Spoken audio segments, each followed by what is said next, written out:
South of Page, Arizona, the Colorado River has carved a 1,000-foot deep gorge in the surrounding plateau. Horseshoe Bend is a particularly dramatic loop in the river, with an overlook of the gorge a short walk from U.S. Highway 89. In June of 2019, my wife Heather and I did a 2-week tour of the Southwest. In the Glen Canyon area, we walked to the overlook and weren't disappointed. The view is truly breathtaking.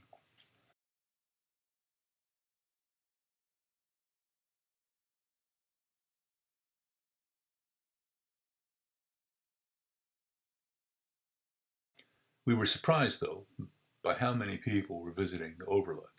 In particular, the number of women in flowing gowns, presumably for dramatic personal photography. The area was of interest to me as I had recently purchased a Mavic 2 drone with remarkable flight and photographic capabilities. I had hoped to use it to capture some of the dramatic landscape carved by the Colorado River, like Horseshoe Bend. Horseshoe Bend itself, however, is in the Glen Canyon National Recreational Area, where use of drones is not allowed. I am sympathetic to that, understanding how the wasp-like noise and invasive nature of overhead cameras can be in public areas. I checked maps identifying restricted zones and found that the area just east of the river, south of Horseshoe Bend, is isolated and not restricted. The next loop in the river is about 2 miles from the highway, but Waterholes Canyon, which passes underneath the highway, leads to it. So my plan became to park near the bridge over Waterhole Canyon and follow the canyon with my drone to the next bend in the Colorado River. I've since learned that canyoneering, where a team usually descends a canyon, overcoming obstacles as they're encountered, is a popular sport in the Southwest. Lower Waterhole Canyon is a popular candidate for the sport. In this canyon, the descent takes about 11 hours, and there are several rappels, the longest of which is huge, about 300 feet. After descending the canyon, the team continues 4 miles down the Colorado River, usually in inflatable rafts that they have packed, to Lee's Ferry, where the road leads back to the highway, giving the adventure a variety of interesting challenges. After launching the drone at the turnout in the highway, south of the bridge, I climbed to 400 feet above me and started flying in the general direction of the canyon. The following commentary was recorded as I was flying. Okay, we're in the vicinity of Horseshoe Bend, but we can't fly in Horseshoe Bend. So I've come to another canyon. This is a Waterhole Canyon that I want to fly down to see if I can get to the Colorado River this way. Hang on, let me put it in sport mode. Okay, switch to sport mode, obstacle avoidance temporary. Okay, and I think this is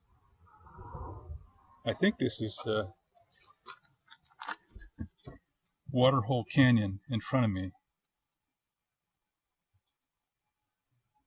or maybe, let's see, hang on, let me go over here. Oh no, that's Waterhole Canyon. Let me continue that way to get over Waterhole Canyon.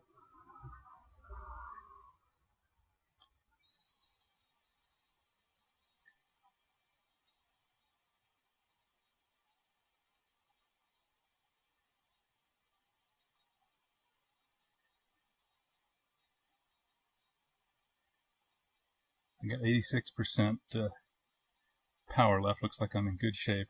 Be a little bit careful because I'm flying crosswind.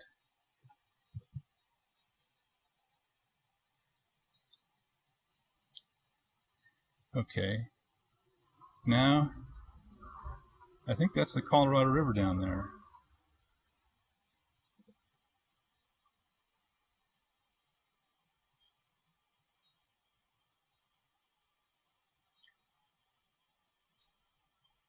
Okay, let me fly in a circle here, or just do a panorama. Actually, let me look down more. Ooh. I think that's Waterhole Canyon. And let me look back up. Yeah, that's Waterhole Canyon. When I get back, I'll try to fly back along Waterhole Canyon. Okay. Oops, that's kind of fast. And let me look back up again. And there's the Colorado River. Oop, I'm a little bit jerky here. Sorry about that. Okay, now we'll come out to the Colorado.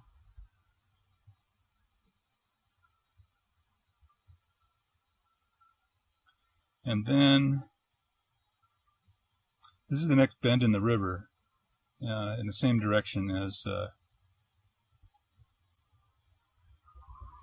Horseshoe Bend. After returning home, I used Google Earth to see how well I could reproduce this particular view. As you can see, the similarity is remarkable. Okay, and now I'm going to do a panorama. Okay, let me just stop here. I got 77% power left. I'm in good shape. Okay, let me switch to photographic mode. In sport mode, with a bit of a tailwind, the drone traveled at about 46 miles per hour. I switched back to positioning mode to access the panorama intelligent flight mode. I chose the 180-degree panorama, where the drone spends several seconds capturing a number of snapshots in pre-programmed directions. These are combined to automatically produce the panorama you see here. At that point, I turned around and began flying back up the canyon at the positioning mode limit of about 30 miles per hour, gradually reducing my altitude to give more of a sense of flying in the canyon. Okay, now I'm going to fly back up Waterhole Canyon.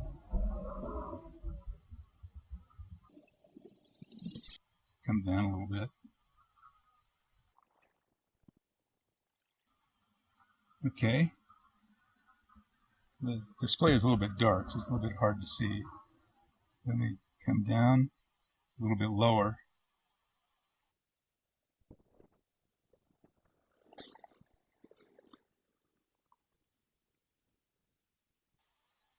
Okay, I'll follow this till I get back to the road.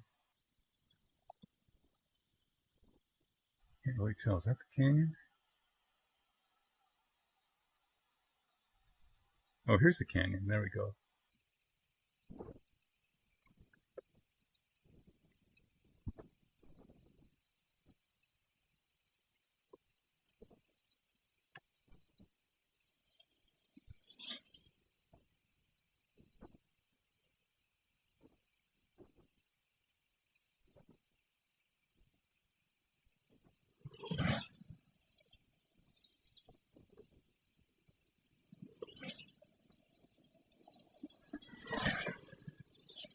Ooh, and there's the bridge.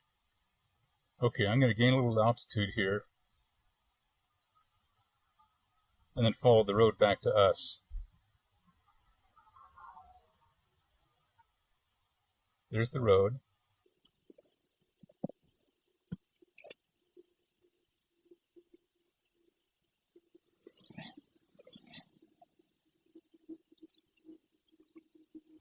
Is that us? Looks like it. Okay, I'm going to come down.